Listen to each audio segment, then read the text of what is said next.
పరిశుద్ధురాలుగా, పవిత్రురాలుగా, కలంకం లేని దానిగా, నాయన నీతికి నాయన నిలువెత్తు నిదర్శనంగా, భక్తం లేని మహారాణిగా, క్రీస్తు యేసు నామంలో క్రీస్తు ఎదుట నిలబడగలిగిన నాయన యోగ్యరాలుగా, పరిశుద్ధురాలుగా నిలబెట్టి తన జీవితకాలం అందే ప్రభ తన వెంబడై నీ యొక్క సన్నిధి సమాధానం, నీ హస్తము నీ కాపుదల, నీ కంచె నీ కోట, నీ రక్తము కంచె కోటలో దాచి బిడ్డన ప్రభ నీ రాకడ వరకు భద్రపరచమని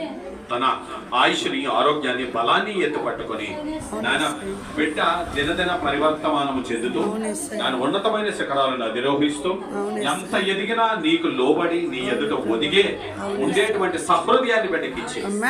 నాయన బిడ్డను దీవించమని ఆశీర్వదించమని యేసుక్రీస్తు వారి నామములో ప్రార్థించుండగా పరలోకం నుంచి తండ్రి